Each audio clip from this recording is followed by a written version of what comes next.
wabarakatuh. Waalaikumsalam warahmatullahi wabarakatuh. Apa kabar kalian semua hari ini? Alhamdulillah sehat, Miss. Alhamdulillah. Kalian semua ada 98 orang ya? Atau 100? 100 orang, Miss. 100 orang. Kok joinnya cuma 23 ya? Sama saya 24. Yang lain kemana?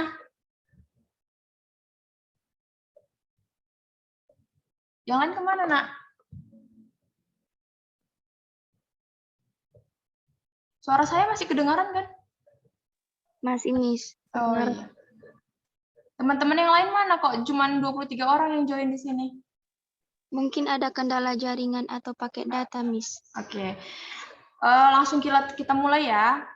Untuk pembelajaran hari ini kita masuk ke materi for bersarang. Ada yang pernah dengar for bersarang? Belum, Miss. Belum. Oke, slide saya sudah kelihatan di sana? Sudah, Miss. Oke. Nah, kalau kita cerita tentang perulangan bersarang, dia bentuknya for di dalam for. Jadi bayangkan, suatu statement di dalam statement. Nah, untuk bentukan umumnya, perulangan itu perulangan for tersarang adalah perulangan for yang berada pada perulangan yang lain. Makanya dia di dalam for ada for gitu. Perulangan yang lebih dalam akan diproses oleh program sampai selesai, baru statement yang di awal diproses lagi. Jadi yang paling dalam diproses baru yang terluar, gitu kan. Untuk bentuknya sendiri, ini untuk format dasar dari for do bersarang, dia ini ada for. Biasanya kan kita for aja kan. For-nya cuma satu kan kemarin kan. Nah, kalau yang for bersarang ini, for-nya ada dua. Ini for yang di dalamnya, ini for yang di luar. Gitu. Sampai sini ada yang mau ditanyakan tentang format dasarnya? Tidak, Miss. Oke, kita lanjut ya. Nah, ini contoh dari program sederhana untuk for bersarang. Jadi dia di sini for i sama dengan i 1 to 5 do begin, for j sama dengan 1 to 5 do begin lagi, dan dia di sini dikasih perintah untuk menuliskan tanda pagar. Nah, udah selesai itu dia balik lagi nih ke for i. Jadi pertama dia ini statement yang ini dulu dikerjakan. For j sama dengan i sama dengan for j sama dengan 1 sampai 5 do ini. Jadi ketika j-nya 1 ditulislah si pagar ini. Nah, j-nya 2 tulis pagar. Ini kan dia sampai 5. Jadi statement di dalam dulu dikerjakan gitu. Berarti pagarnya 1 sampai 5 kan? 1 sampai 5. Yeah. Baru udah selesai statement di dalam dikerjakan semua, barulah pindah ke statement yang di luar. Di luar statementnya apa? Katanya disuruh buat tanda bintang. Nah, tanda bintangnya di sini. Inilah tanda bintang. Kenapa dia pas di sini pas di sini right line, kenapa di sini jadi kayak ditulis right ya? Harusnya gimana bentuknya? Harusnya beda baris, Miss. Beda baris. Iya, seharusnya kalau kita lihat dari programnya seharusnya beda baris kan, tapi tidak karena kan ini satu statement dulu gitu. Coba kalian bayangkan statement di dalam ini nggak ada, si for ini nggak ada gitu. Si for ini nggak ada. Si statement yang di sini nggak ada gitu. Coba kalian bayangkan statement di sini nggak ada, otomatis yang akan tertulis kan bintang, bintang, bintang, bintang, bintang kan? Karena kan dia right line. Gitu. Jadi yang right line yang ini makanya ditulis di samping karena dia masih satu statement dengan yang ini gitu, dengan yang si pagar itu. Nah, ketika dia beralih I-nya jadi 2, otomatis dia ke sini, ke bawah gitu. Dan I-nya jadi 3, bintangnya juga ke bawah lagi.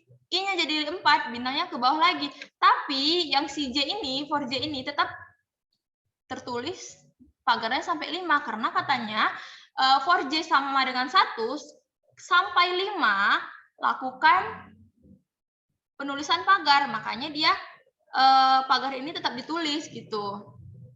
Sampai yang ini ada yang mau ditanyakan? Masih bingung ya? Bintang ini kenapa di bawah, kenapa di samping?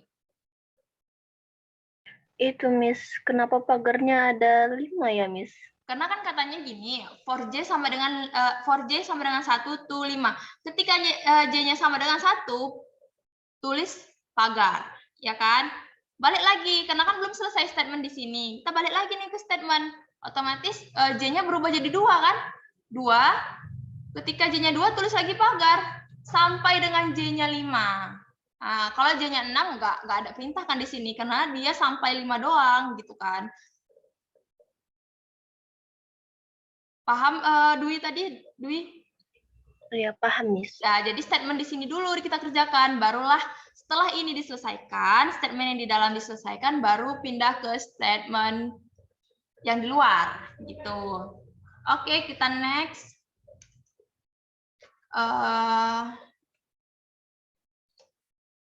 Kita langsung lakukan ke ini ya. Bentar. Kita langsung praktekkan.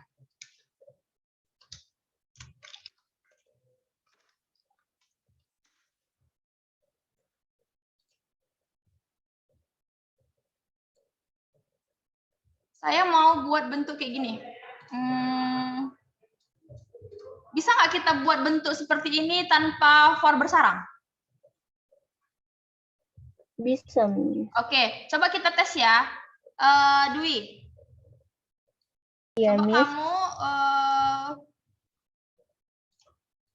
sebutkan perintah, terus saya ngetiknya di sini. Program.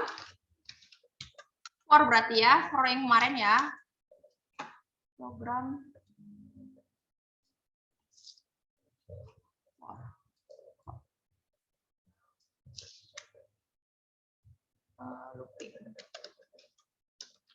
For. Nah, ini kita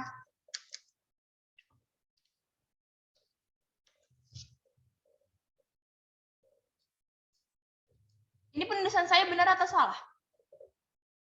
Miss, slide-nya masih PPT-nya, Miss. Oh iya, sorry ya.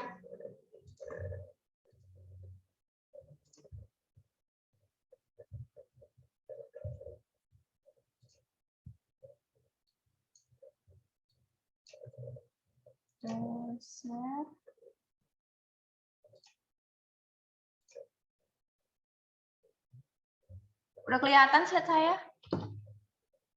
Udah, Miss. Oke, udah ya.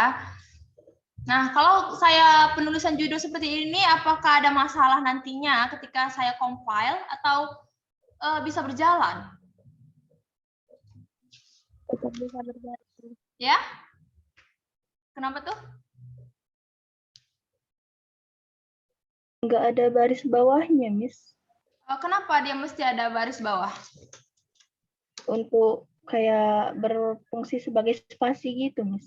Nah, spasi, karena kalau tidak kita kasih spasi, dia bakal ada perintah yang jadi dikiranya metodenya ya, dikira statementnya ya, gitu. Karena kan for itu kan emang ada di perintah apa namanya, emang ada di statement dari si Pascal ini, gitu kan. Jadi dia supaya membedakan dia pakai garis bawah, biar nggak kebaca sama program. Oke. Setelah itu kita create dulu. Baru kita deklarasikan ya. Nah, saya mau si Dwi tadi, Dwi buat tampilan seperti ini tanpa menggunakan for bersarang. Nah, ini kan dia pakai for bersarang nih. Saya maunya nggak usah pakai for bersarang dulu kita. Biar kita lihat perbedaannya itu gimana gitu. Var, berarti kita deklarasikan dulu variabelnya ya. Var I integer. Nah, kalau yang di sini kita buat apa setelah itu? Untuk membuat tampilan seperti yang saya minta tadi. Seperti yang ini. Yang di PowerPoint tadi, kita harus buat apa? For ya? Itu dulu Miss, di desain dulu Miss. Dimulai dulu ya, dimulai. Terus? Di clear screen Miss. Kenapa harus di clear screen? Biar nanti biar lebih bersih gitu Miss nanti hasilnya Miss. Ya nanti ketika di compile dia cuman statement yang kita minta yang dikerjakan gitu kan. Oke, clear screen. Clear screen. Yang ngejawab cuman Dwi Putri nih ya. Yang lain kemana nih? Atau kira-kira kalian itu ada yang nggak paham tapi bingung? Mau menanyakannya gimana? Langsung tanyakan aja ya. Jadi kita buat for ya. For I, tadi kan sampai 5 tuh. For I sama dengan 5, sama dengan 1, tuh 5 do. Nah, apa nih yang harus kita buat statementnya? For I sama dengan 1 sampai 5, lakukan apa? Setelah ini apa yang harus saya lakukan, Jaini?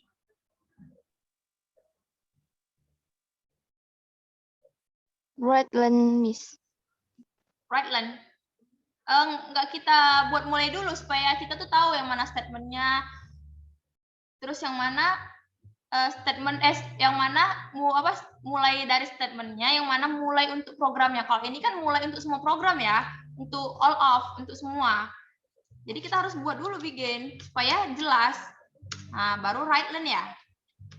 Write-len apa tadi? Yang tanda pagar, Miss. Tanda pagar sampai berapa kali? 5 ya. Sampai, iya, Miss. Baru tanda bintang. Tanda bintang, Miss. Oke. Setelah itu apa nih? N ya? Iya, Miss. N. Terus read line. Baru N untuk semua program. Nah, kalau setelah ini saya jalankan, apakah program ini berjalan dengan lancar, dengan semestinya, atau ada lagi yang salah di dalam query saya ini? Ada, Miss. Apa tuh? Setelah write-len itu, Miss. Setelah write line harusnya? Ditambahi itu, di dalam write-len itu setelah yang pagar-pagar bintang itu, Miss, harusnya dibuat I-nya, Miss. Dibuat I? Iya. Begini? Begini? Iya, Miss. Kan I-nya nggak kita deklarasikan berapa nilainya. Oh, iya, iya. Jadi kalau kita buat ini, coba kita runkan ya.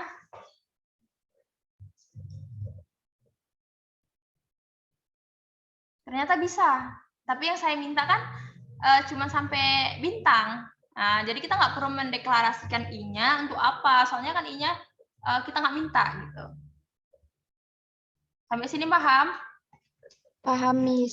Jadi karena saya tadi nggak minta berangka-angka, kita cuma sampai ini aja. Kan sama kan? Sama di PowerPoint tadi. Nah, ini ketika statementnya 1, gimana kalau kita membuat for bersarang? Nah, di dalam for ini kita tambahkan aja.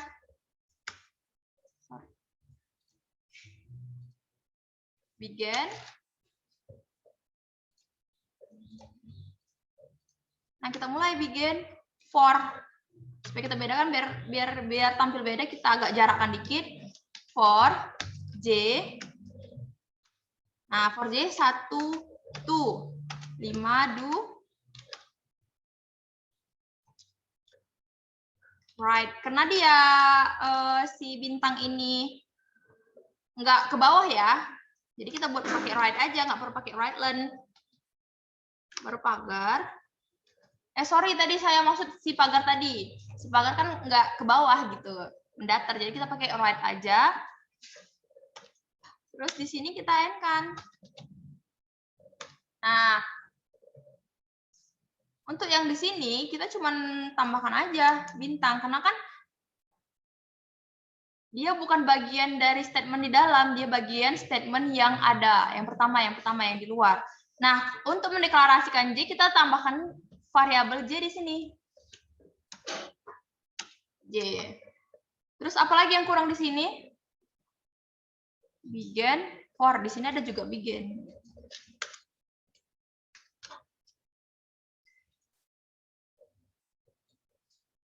Oke. Nah, dia sama kan? Tapi di sini cara pengerjaannya beda. Si J ini dia menampilkan dia nilainya 1. Ketika 1, dia akan menuliskan pagar. Ketika 2, sampai dia J sama dengan 5, dia akan menuliskan pagar. Gitu. Nah, si bintang ini sebenarnya belum dikerjakan sama yang ini. Nih, yang ini belum dikerjakan, yang si bintang ini belum dikerjakan sama statement yang di dalam. Nah, setelah statement di dalam sudah dikerjakan semua, baru dia balik ke statement yang di luar, yang pertama kali. For I sama dengan 1, to 5, do ini kan pertama kan. Baru di bawahnya masih ada statement. Si statement pertama, statement yang di luar masih ada. Nah, right len bintang katanya. Setelah ini dilakukan, baru si bintang ini dicetak. Dah, pindah baris lagi. Nah, pindah baris ketika I-nya jadi 2. Ketika I-nya jadi 2, dibuat lagi statement di dalam. Dia menyuruh for J sama dengan 1 sampai 5 harus dicetaklah si pagar ini, harus mencetak pagar ini sampai 5. Nah, inilah dicetak dia. Nah, setelah dilakukannya lagi, udah selesai dilakukannya, dia balik lagi ke statement yang di luar, yang pertama kali. Tahu kan statement di dalam sama statement di luar. Yang di dalam itu ini, yang dibungkus. Nah, yang bersarang. Yang bersarang inilah yang bersarang di dalam for ini. Sampai sini ada yang mau ditanyakan? Rifki, ada yang mau ditanyakan sampai sini, Rifki? Nggak ada, Miss. Oke. Nah, kenapa sih harus kita menggunakan bersarang? Padahal kan lebih mudah menggunakan for tanpa bersarang kan? Iya, Miss. Iya. Kalau untuk program sederhana seperti ini lebih bagus menggunakan memang lebih bagus menggunakan for yang biasa. Akan tetapi dia akan ada masalah ketika misalnya saya minta nih ada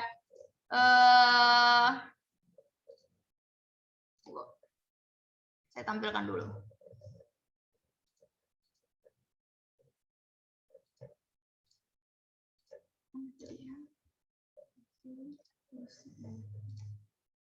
Nah, dia akan ada masalah ketika saya minta sebuah program yang lebih kompleks. Contohnya, saya minta program perkalian. Misalnya 1 kali 1 ya 1 kan. 1 kali 2, 2. 1 kali 3, 3. 1 kali 4, 4. Seterusnya. Terus berarti 2 kali 1, 2. 2 kali 2, 4. 6. Nah, ini bisa nggak kita gunakan for biasa? Nampak slide saya kan? Yang saya tunjukkan di PowerPoint.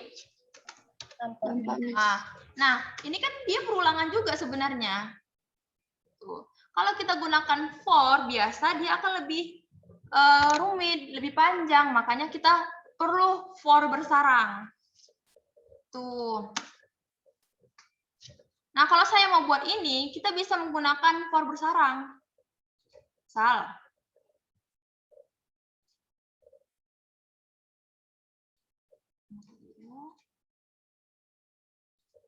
Nah, untuk menggunakan itu kita perlu tambahkan aja di sini.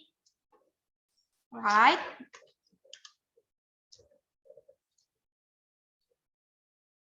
Oke.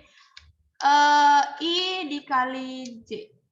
Karena kan saya maunya 1 dikali 1. 1 dikali 2 sampai 1 dikali 5. Terus di bawahnya selanjutnya 2 dikali 1. 2 dikali 2, nah gitu. Jadi saya mau program seperti ini yang saya tampilkan tadi. Kita tinggal ganti perintah yang ada di sini.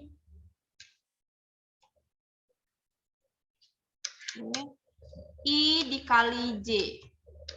Nah, gimana tuh? I dikali J. Supaya dia ada berjarak dikit nanti kalau misalnya di compile.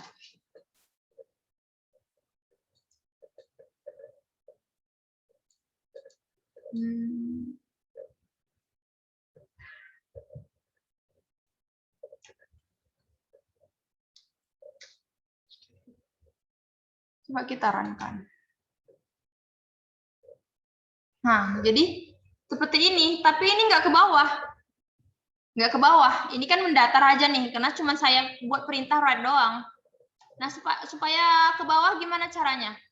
Ini kan sama perintah saya tadi kan, 1 dikali 1, for I sampai 5, lakukan. For J sampai dari 1 sampai 5 lakukan. Nah, katanya disuruh program ini I dikali J, dia harus menampilkan I kali J itu berapa. Nah, ketika I-nya 1 kan for I-nya 1 lakukan apa? I kali J. I-nya masih tetap 1 kan selama for I-nya sama dengan 1, I-nya tetap 1 kan? Nah, ini dia 1 kali 1 1. Tapi statement di dalam belum selesai karena katanya J-nya harus sampai 5. Makanya dilakukan lagi. I dikali J. J-nya ketika 2. I dikali 2, 2. 1 dikali 2, 2. Tunggu ya, supaya lebih jelas saya ke bawahkan aja dulu ya. Ini kita buat break Python.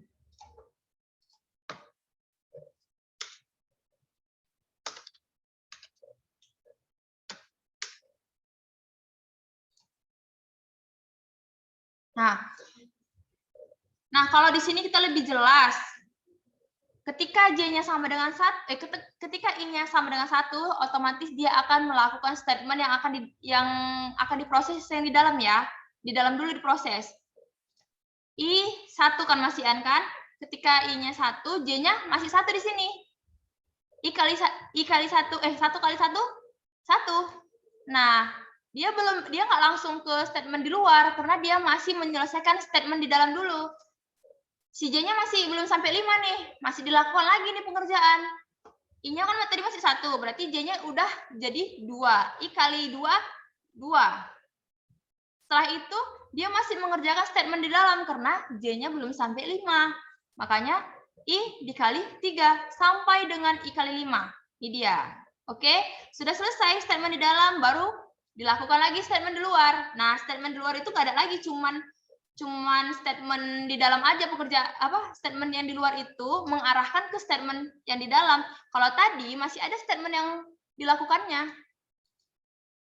Write, learn, paga, bintang gitu kan masih ada kan. Ini cuma perintahnya cuma menuliskan doang. Statement yang ini, cuman ini gitu. Nggak ada perintah lain, cuma disuruh menuliskan doang.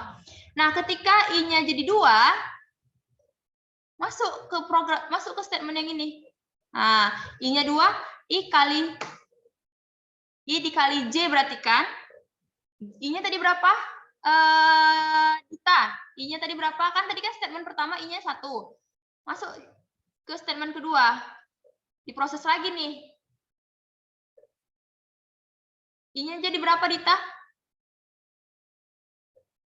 Ada Dita? Iya, Miss. Setelah itu kan yang pertama tadi udah diproses ketika I-nya sama dengan 1. Hasilnya inilah. Nah, setelah yang di dalam selesai, masuk ke statement yang di luar. I-nya berubah jadi?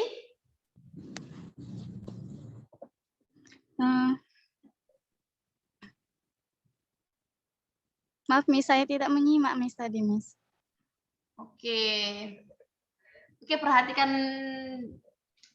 dengan ini ya, dengan serius ya. Kalau misalnya penjelasan saya kurang, nanti bisa ditanyakan. Nah, ketika dia I-nya bernilai 1, dia akan memproses statement yang ada di dalam, yang bersarang di dalam for-nya. Gitu.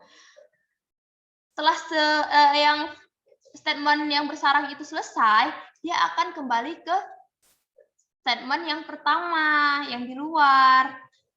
Jadi, Pertama itu nilai I-nya sama dengan 1 kan. Setelah udah selesai dilakukan di statement di dalam, dia akan kembali dengan nilai I sama dengan 2. I sama dengan 2, kembali lagi nih ke statement yang ada di dalam. Kita lihat I sama dengan 2, berarti I kali. Nah, di sini kan I-nya, J-nya kan 1 sampai 5, berarti 2 dikali 1, 2. I-nya tetap 2, karena kan udah diproses lagi kan yang tadi kan. 2 dikali I-nya jadi berubah jadi 2, J-nya berubah jadi 2. 2 dikali 2, 4. Gitu kan. I-nya masih tetap sama, karena yang di dalam ini belum diproses sepenuhnya. Setelah itu, I-nya masih 2 kan nilainya, berubah J-nya jadi 3. Dan seterusnya sampai J-nya sama dengan 5. Setelah J-nya sama dengan 5, udah selesai nih kan statement di sini, baru beralih lagi ke statement yang di atasnya. Otomatis nilai si I ini berubah jadi 3. Ketika I-nya bernilai 3, kembali lagi ke statement ini. Jadi dia pertama, kalau kita melihat ini, dia masuk dulu ke dalam pintu itu gitu kan. Dalam pintu itu dia dibukanya, dia ngerjakan pekerjaannya sampai selesai. Kalau nggak selesai, dia nggak kembali ke pintu itu gitu istilahnya. Kalau ini nggak selesai, statement yang di dalam bersarang ini belum selesai, dia nggak akan ke statement ini, gitu. Dia pertama berulang kali jadinya. Terus ketika I-nya sampai dengan 5, kan I-nya ini 5 kan. Nah ini dia I-nya 5. 5 dikali balik lagi ke statement ini. Berarti nilai I-nya sama dengan 5 kan. J-nya sama dengan 1 karena kembali lagi ke statement ini, I-nya jadi 1. 5 dikali 1, 5. Terus ketika nilai J-nya berubah jadi 2, I-nya tetap. Karena kan belum selesai di sini. Berarti 5 dikali 2 sampai dengan J-nya 5. 5 kali 5 sama dengan 25. Nah, sampai sini ada yang mau ditanyakan? Kayaknya kalian pasti banyak pertanyaan lah. Siapa tadi yang ngomong? Bentar ya. Namanya siapa, Nak? Nadia, Miss. Oh, Nadia. Ya, Nadia. Maaf, Miss, sebelumnya saya kurang paham bagian yang bersarang itu, Kak, Miss. Itu, Kak, Miss, ada dalam kurung, terus tanda petik. Kenapa itu kosong ya, Miss? Kenapa itu nggak diisi, Miss? Karena ini saya mau buat spasi. Nah, kalau misalnya kita, ini kan karakter ya. Kalau nggak saya buat, nanti dia akan berdekatan sama yang lain. Gitu. Coba ya, kita hapus ya. Dia akan berdekatan dengan yang lain. Supaya rapi aja sih. Nah, ini saya run kan. Nah, dia akan seperti ini tampilannya. Nggak nampak kan dia perbedaannya gimana. Nggak ada spasi. Gitu. Nah, kalau saya mau buat... Ya. Siapa tadi? Kenapa Nadia?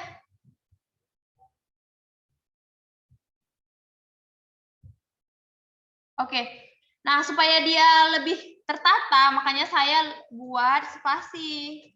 Nah, kalau untuk buat karakter, spasi itu kan karakter tuh. Makanya saya buat tanda petik. Tanda petik. Nah, gitu. Nah, tanda petik ini harus dikasih spasi. Makanya dia jadi ada jarak. Gitu. Jadi kan dia tahu, kita tahu ini statement ini statement di dalam, ini di dalam. Nah, ini semua ini di luar jadinya statement. Kenapa dia mencetak 1 2 3 4 5? Nah, ketika I-nya itu 1, J-nya berubah kan nilai kan dari 1 sampai 5. 1 dikali 1 1. Nah, yang di dalam belum selesai juga kan. I-nya masih bernilai 1, tapi J-nya udah berubah nilainya. J sama dengan 2. I dikali J sama dengan 2, karena kan J-nya 2. Nah, ketika I-nya 2, nah ini dia di sini. Ini ketika I-nya 2, ini ketika I-nya 3, dan ini ketika I-nya 4, serta ini ketika I-nya sama dengan 5. Kenapa dia ada 5, ada 1, 2, 3, 4, 5? Karena J-nya kan berubah juga dari 1 sampai 5. Sampai sini paham? Kalau masih bingung juga bisa ditanyakan langsung sama saya dan bisa juga langsung di-share di grup juga biar kita diskusi di grup, atau bisa juga kita diskusi di psikologi. Nanti saya langsung upload tugas dan materi untuk hari ini. Dan video ini kan saya record, nanti bisa dilihat di YouTube official kita ya, SMA Unggulan Kita Foundation. Nah, sampai sini ada yang mau ditanyakan lagi? Karena waktu kita juga sudah habis. Tidak ada, Miss. Oke, sampai sini pertemuan kita hari ini. Saya akhiri. Assalamualaikum warahmatullahi wabarakatuh. Waalaikumsalam warahmatullahi wabarakatuh. Terima kasih. Ya, sama-sama.